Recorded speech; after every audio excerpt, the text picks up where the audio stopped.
matamis na amoy kulob ang damit. Charm Fabcon, bangong kumakabloom, tanggal amoy kulob sa bango ng charm. Kaya gamit ko, Charm Fabcon with Bloom Fresh technology. Kills 99.9% of kulob-causing bacteria.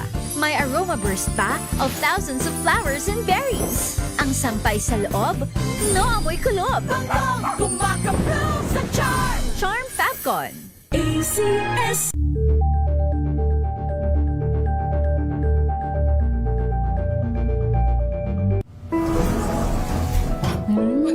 Amoy forever. Amoy NQ. Amoy New Caleb Berry Blooms. Amoy kala, amoy good vibes.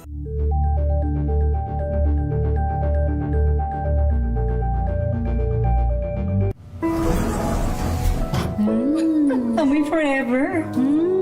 Amoy NQ. Amoy New Caleb Berry Blooms. Amoy kala, amoy good vibes.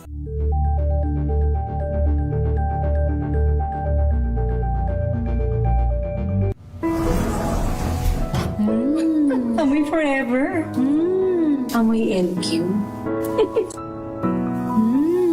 Amoy New Caleb Berry Blooms. Amoy kala, amoy good vibes.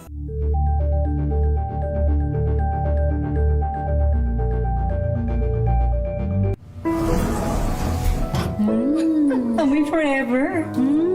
Amoy NQ. Amoy New Caleb Berry Blooms. Amoy kala, amoy good vibes. May nagbago. May arte. May budget. Akala nyo lang yon. So solid. White rose papaya, wow, white rose. White rose papaya, wow, white rose. White rose papaya. May glow up with a white rose papaya. White Rose Papaya. May puti power times 2 kasi may papaya at niacinamide. May shea butter and tea tree oil pa. Kutis sulit ang glow up. Glow up with a white rose papaya.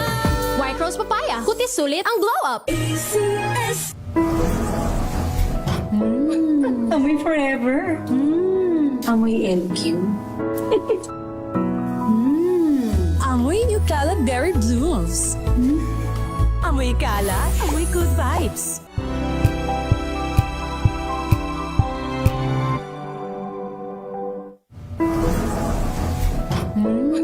Amoy forever. Amoy NQ. Amoy New Caleb Berry Blooms. Amoy kala, amoy good vibes.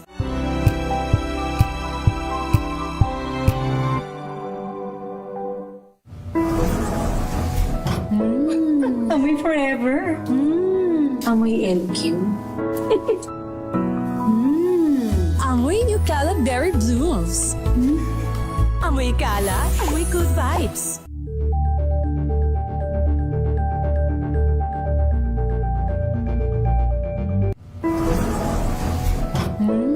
Amoy forever. Amoy NQ. Amoy New Caleb Berry Blooms. Amoy kala, amoy good vibes.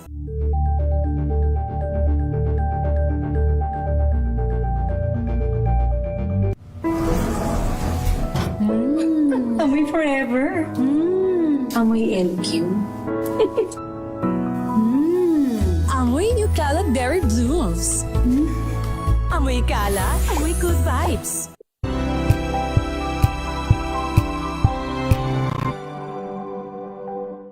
We've got you covered. From the hottest hits, exclusive interviews, kilig to the bones fan meet experience, and hataw performances of your favorite stars.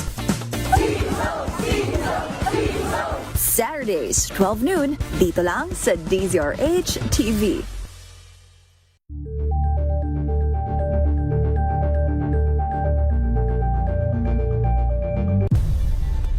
Nagsimula sa pangarap hanggang sa maabot ang tagumpay. Iba't ibang kwento, iba't ibang mukha ng atletang Pilipino. Mas pinatindi, mas pinalakas, at mas pinaaksyon sa Match Point tuwing Sabado, 12:30 ng tanghali sa DZRH TV.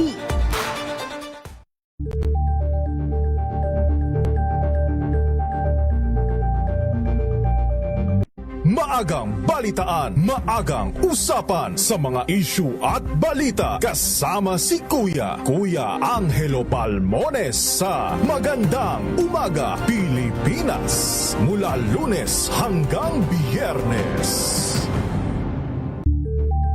Dos! Humahataw na mga balita at impormasyon. Dos por dos! Ating damhin, ating lasapin ang hagupit na Dos por Dos!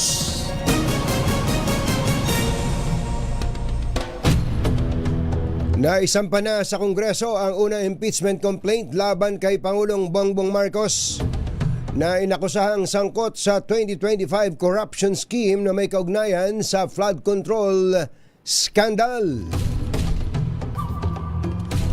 Ang impeachment complaint ay inihain ni Attorney Andre De Jesus kay House Secretary General Cheloy Garafil at inendorso naman ni Deputy Minority Leader Jerny Nisay ng Pusong Pinoy Party List.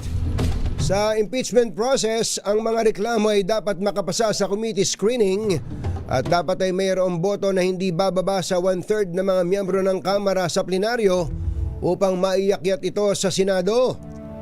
Malamig naman ang pagtanggap ng mga kongresista sa impeachment complaint laban kay BBM, partikular ang National Unity Party na pinamumunuan ni Deputy Speaker Ronaldo Puno at maging si House Speaker Faustino D na walang nakikitang batayan para ito'y isulong.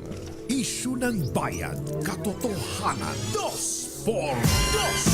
At may dim ang balak, magtago ka na, Dos por Dos! Si Jerry at si Anthony, narito na, Dos por Dos! Hahataw ng todo, urado ka, Dos por Dos! Ang katotohanan, dala nila, Dos por Dos! Walang sinasamba pale, maniwala ka, Dos por Dos! Hataw ng gusto, tol, umasa ka, Dos por Dos! Dos por Dos!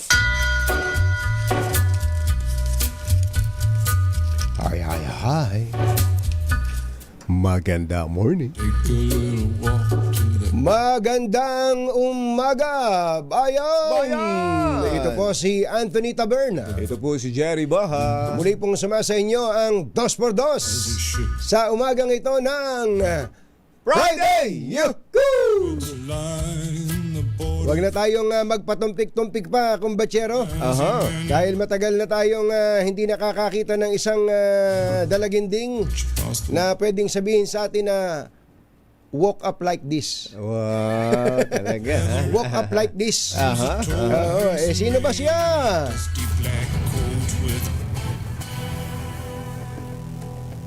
Si Palace Press Officer Undersecretary Claire Castro ay makakasama natin ngayong umaga. Yusek Claire, magandang morning! Yes, good morning Anthony, good morning Jerry at sa lahat ng nanonood ng Dos por Dos. Good morning. Ginising ka ba namin ng maagang-maga? Oo. Parang talaga. Parang yung mata mo ay parang gusto pang matulog. Parang gusto pang matulog. Oo. Well, salamat sa pagpapaunlak mo sa aming imbitasyon. Unang-una, alam naman namin na nasusubaybayan nito itong pambungad namin na balita may kinalaman sa impeachment complaint laban sa Pangulo. Ano sabi ni Presidente rito? Nagkausap na ba kayo? Ako personally hindi ko pa nakausap ang Pangulo pero nakarating na sa atin kung ano ba yung kanyang naramdaman.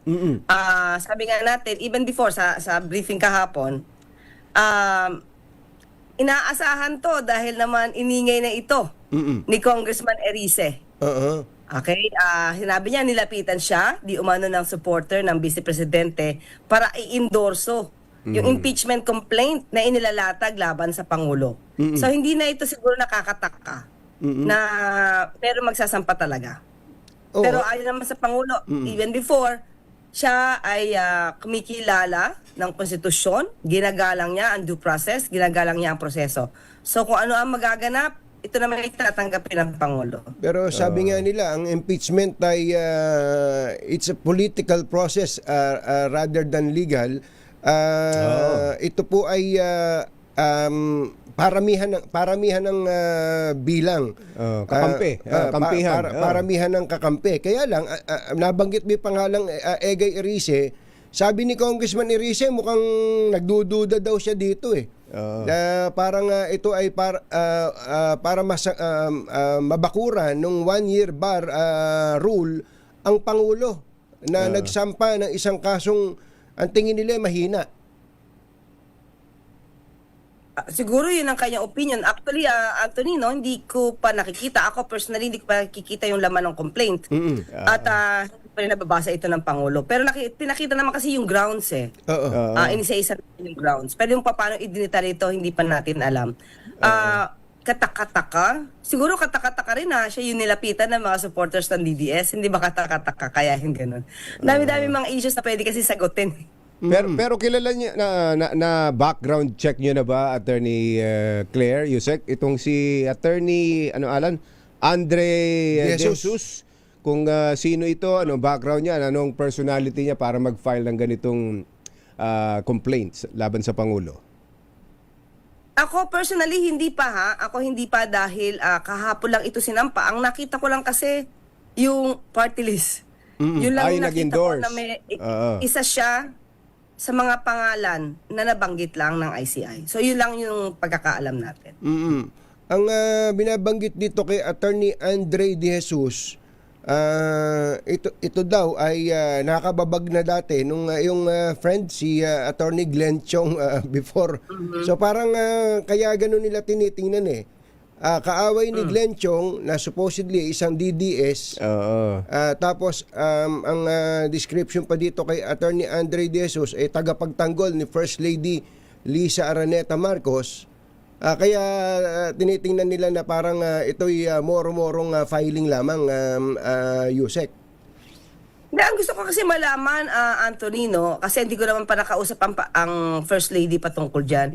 Isinampa niya ba yung disbarment na nire-represent niya ang First Lady o he just filed it on his own? Oo, kasi marami naman nagsasampa ng disbarment pero hindi naman nila kliyente yung nagiging subject matter. So yun lang yung gusto ko malaman kasi ang First Lady sa aking pagkakaalam hindi siya nagsasampa ng kaso eh. So, Sa aking pagkakaalam. buti klaruhin natin yon. So, are you saying, Yusek Claire, na si Attorney Andre De Jesus ay hindi abogado ni First Lady Lisa Araneta Marcos? Yun nga kasi yung gusto ko malaman. Ako sabi ko, hindi pa kami nagkakausap ni First Lady. Ang gusto ko lang si malaman kung sinampahan niya ba ito nang nirepresent niya yung First Lady or nag-file siya nito on his own. Kasi anybody can file a disbarment pag may nakikita kang maling ginagawa ng lawyer. So yun lang yung gusto ko malaman. Kasi ako, Anthony and Jerry, hindi ko talaga alam kung nirepresent niya ba yung First Lady sa disbarment case. Eto, may naging statement na pala ito si Attorney De Jesus na yung kanya daw ginawa, his actions are not guided by political affiliation or partisan interest, and that he not aligned with any political color. Ang gusto lang daw niya, his sole motivation in filing the impeachment complaint is to bring forward issues that have long been discussed in podcasts, television programs, and public forums. Yun lang daw. Wala daw, hindi daw siya connected sa kahit sino. Kahit kanino. Kahit kanino. Pero yun naman pala po nag-ano naman pala siya, nagliwanag naman siya kasi ako sabi ko personally hindi ko pa talaga alam kasi hindi ko pa nakausap si First Lady patungkol dyan. Yung pong nag-file ng impeachment, ay nag-endorse si Congressman Jerny Nisay. Ano sabi nyo? Isa siya sa mga nasa listahan ng ICI. Kontratista contractor ng na nabanggit sa ICI. Is it relevant and material, Your Honor? Yung pagiging contractor niya? overruled. Hindi ko alam. Kasi yun lang yung nakita ko sa news eh. Nung, nasama yung pangalan niya, wala akong ibang nakita, kundi yun lang. So kung konektado to sa flood control project, hindi natin alam. So yun lang yung madidescribe ko sa nag-endorso ng party list. Hindi, kasi sa mahigit 300 na mga kongresista, itong nandun pa sa listahan ng mga contractor ang nag-endorse. So, Kaya nga tinatanong namin, bagamat pasay na yung relevance and materiality ng ginawa niya, tinanong ko pa rin, meron nga kayang connection dun yun? Nasaktan ba siya dahil kinasuhan siya sa ombudsman, kaya siya Romeres back ngayon to divert the issue? Pwede, can be. Kaya lang hindi kasi ako makakapagsabi kung ano yung intention nila eh. Kung ang intention ni attorney Andre De Jesus, para sa katotohanan at siya naman ay inendorso ng sinasabing party list, siguro siya din ay para sa katotohanan. At ang Pangulo din naman na pag nagkataon, para rin sa katotohanan. So, pareho lang yan. Ito naman para rin sa taong bayan. Para maliwanagan na yan once and for all, na although dati na natin to napaliwanag, dati na natin to nasagot, pero pabalik-balik pa rin yung issue na ito. Ang standard po dyan, Attorney Claire, Yuse Claire, ay, di ba, i-refer yan sa Committee on Justice, ano? Ilalagay sa order of business, i-refer sa Committee on Justice. Nagsalita na si Speaker Faustino D, yung iba pang mga leader ng Kongreso na wala silang nakikitang batayan, but it is incumbent upon them to act on the complaint. So, pag nakarating po sa Committee on Justice, magkakaroon ng determination yan on whether the complaint is sufficient in form and in substance. Ready ba kayo na bulat-latin tong lahat ng ito? Halimbawa, yung tanong na nagda-drugs ba ang Pangulo? Gusto nyo bang talakayin yun ng Committee on Justice? De unang-una, siyempre tignan mo nila kung tama ba yung form na yan. Ako kasi sabi ko nga, hindi ko pa nakita. So kung papasok man at pag-uusapan na talaga yung substance nito, even before naman, Jerry, itong issue na to, matagal na namin itong napag-usapan. So kung yan ang mga grounds nila, madali naman itong mapasinungalingan. Diba? Madali itong mapasinungalingan ng Pangulo.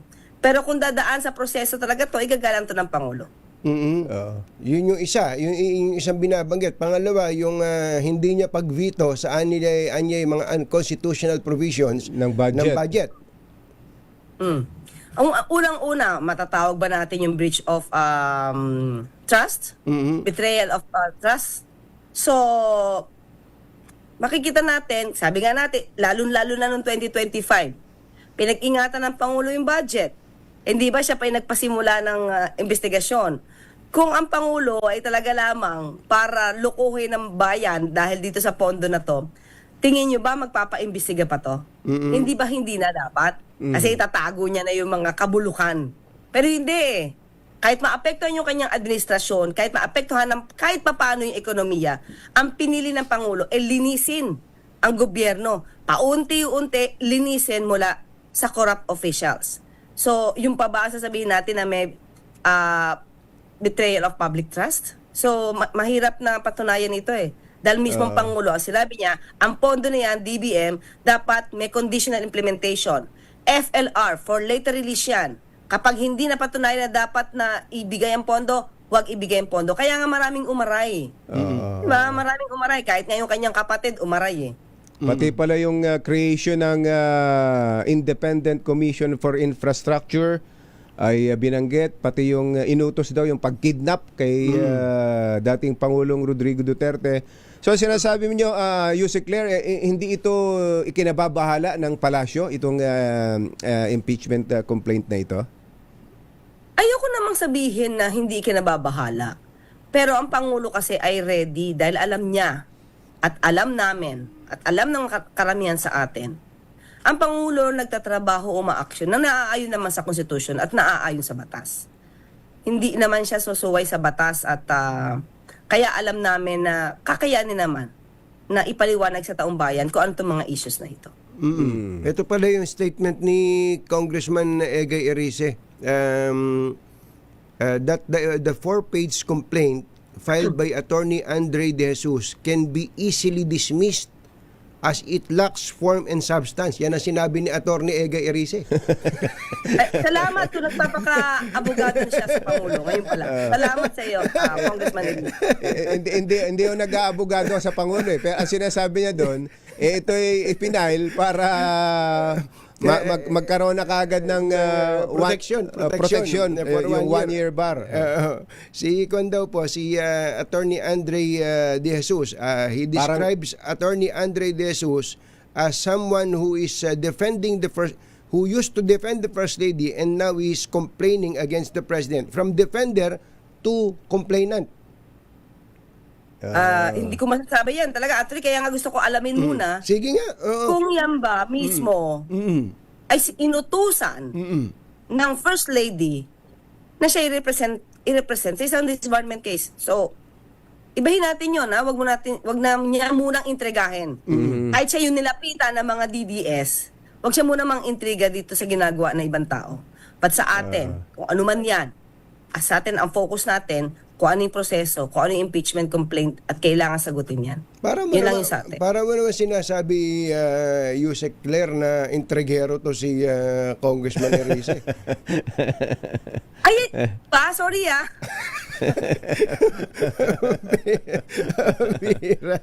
Okay, ilang items na lang. Alam ko may sana all sikat. Sana all sikat. Dami nakapila. Dami nakapila. Abangan nyo si Yusek Claire sa iba pa, pero kami na nauna. Okay, kahapon, kagabi ay sumuko na si Senator Bong Revilla at nasa custody na siya ng PNP ngayon after the issuance of arrest warrant laban po sa kanya. Paano ba dapat tingnan ng publiko yun, yung nangyari na to kay Senator Bong Revilla? Actually, nung napanood ko yan kagabi, sabi ko, magandang gesture, nakakalungkot naman talaga, napaka-emotional ni dating Senator Bong Revilla. Pero magandang gesture yan, na nagpakita na siya, ipinakita niya sa taong bayan, okay, ako ang naaakusahan ngayon, pero susunod ako sa batas, susunod ako sa patawag, susunod ako sa warrant of arrest na ginawad at in-issue ng korte. Maganda yun. Dahil ibig sabihin, ano man mangyari, handa siyang ipagtanggol ang kanyang sarili. At magandang epekto na may voluntary surrender. Sana yun, ma-appreciate din ng tao ang ginawa ni Senator Bong Revilla dahil na hindi ginagawa ng iba. Ngayon, yung iba nagtatago, yung iba hindi nagpapakita, yung iba nasa abroad. Pero si Senator Bong Revilla, sumuko. Di na kailangang magpahanap. Noong nabalitaan daw niya na maaaring i-issue warrant of arrest, siya na ang personal na pumunta. Maganda pong gesture yun sa kanyang parte. Sa mga abogado, di ba may tinatawag na mitigating circumstance ba yan? Yes. Mitigating circumstance yan. Pag na-consider na na-convict siya. Pag na-convict. So ayoko naman isipin na mitigating circumstance siya ngayon dahil ayoko naman sabihin mako-convict siya. Diba? So siyempre kailangan niya ilaban to. But if ever mako-convict, magiging mitigating circumstance siya. So, marireduce yung penalty. Alam nyo, sinisingil kayo ng taong bayan tungkol dun sa bago magpasko no? So do you consider Senator Bong Revilla as one of the big fishes? Pwede. Opo. Senador po siya Sino pa ba susunod? Meron pa ba? Ayoko sabihin. Wala akong alam sa anong gagawin ng ombudsman sa karang DOJ. Tingnan na lang natin. Kasi yun ang hinahanap ng sinusumbatan kayo doon no? Sabi ng Pangulo bago magpasko Yung contractor ba? Yes, actually, yung contractor ito si Jerry. Go ahead po. Actually, sa kanyang naging report, ang Pangulo naman ay hindi nagpangalan kung sino yung maaaresto. Pero ang sabi niya, may mga tao na hindi magiging merry ang Christmas.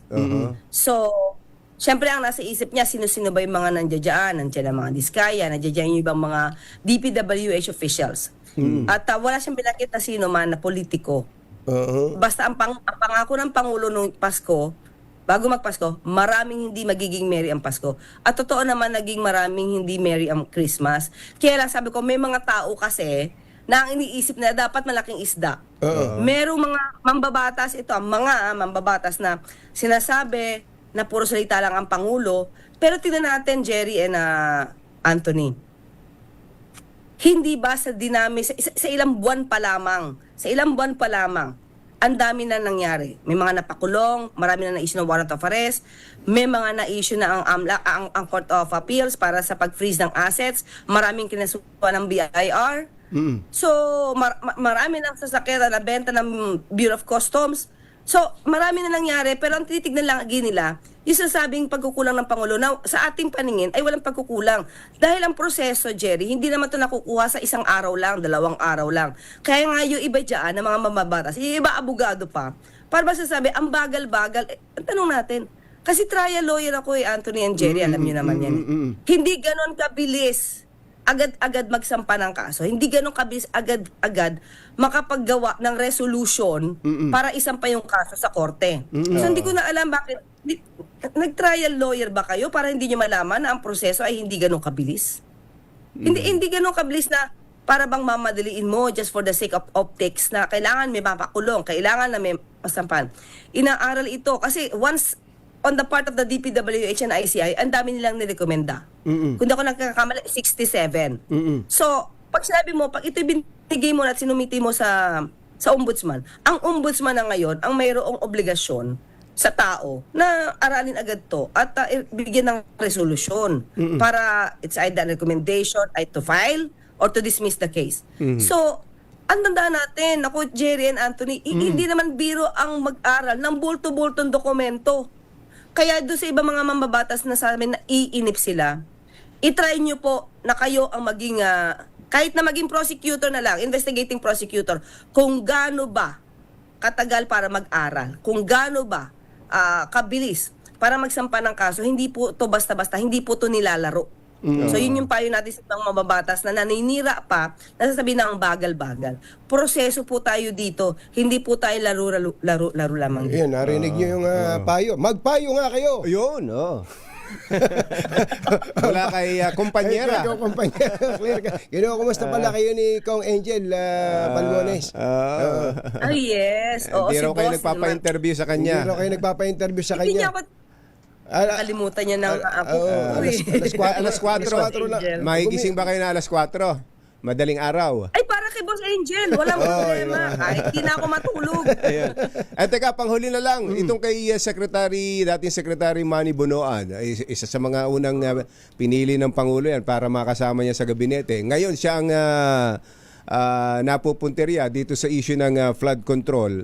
Lalo na doon sa mga, ano tawag doon, yung mga coordinates, mga grid coordinates. na mga maling coordinates na sinubmit sa Pangulo mismo para maging basihan ng mga kaso. Anong naging reaksyon ng Pangulo dito sa mga lumabas na impormasyon na ito, Yusek?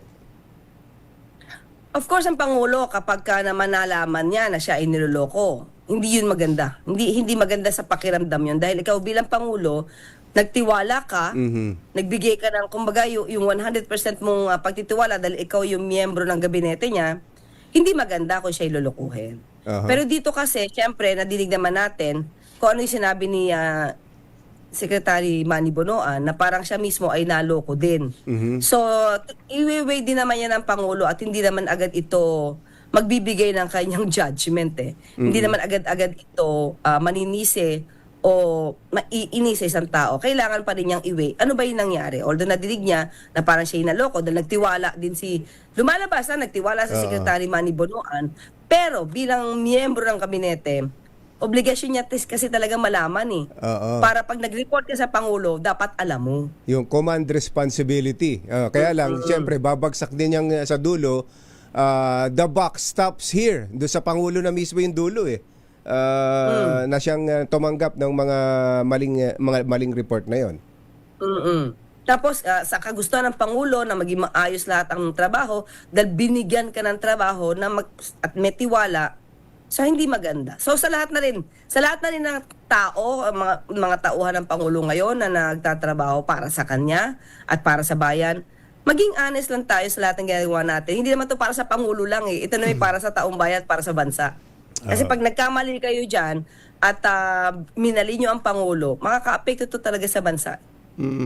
Naku, salamat po sa inyo, Yusek Thank you, Claire, Yusek. sa pagkakataon na to. May tanong pa tanong lang ako on a lighter note. Meron ba kayo stylist?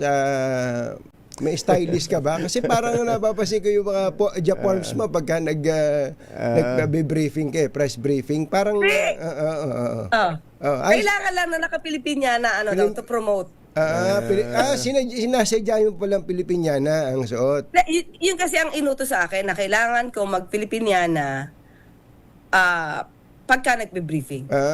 So parang you are like the modern Gabriela Silang, ano? Pilipinyana. Ganun ba?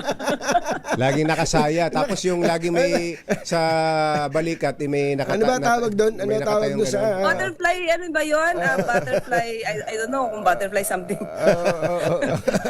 Ayos, thank you. Thank you, Yusek. Yusek, salamat po. Sa ulitin, thank you. Salamat sa pagkakataon, Jerry and Anthony. Maraming salamat. Good Magandang morning. umaga po. Si Undersecretary Claire Castro, ang Palace Press Officer.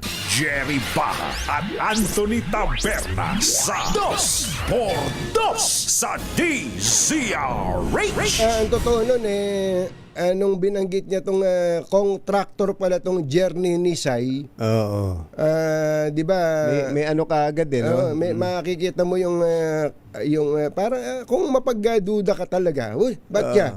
Tapos yung big fish, kapag ka ba contractor, big fish ba yun? Mukhang ombudsman Boying Rimulya. Baka kailangan yung mag-sample ng contractor. Oo. Contractor. Kasi si Senator Bong Revilla parang the usual suspect siya. The usual suspect. Pero kapag bago at contractor, ito yun ang big fish. Ang dami dyan. Ang dami. At saka hindi maliliit na halaga pinag-uusapan. At ulitin natin, ang dami pang hindi nababanggit dyan, na mga, lalo na kapag tinugaygay at pinuntirya, yung una yung 15 contractors na binanggit. Yung number 1 nga wala na sa kwentuhan Di ba? Di ba? Saka yung 15 binanggit na mga contractors, 20% lang. Ilan? 20% lang ng buong flood control projects ang napunta sa kanila. Nasa yung 80 yun, na mas malaki. Yun ang At yung 80 na yon, andun yung mga maraming contractors. Doon sa 80% na yun. Ombudsman Boying Rimulya, baka po nalilimutan lang, papaalala namin baka lang nalilimutan yung mga contractors, yung pumirma pa mismo. Mga congressman nakapirma sa kontrata, ang kakapal. Talaga ang naman. kakapal. 7:05.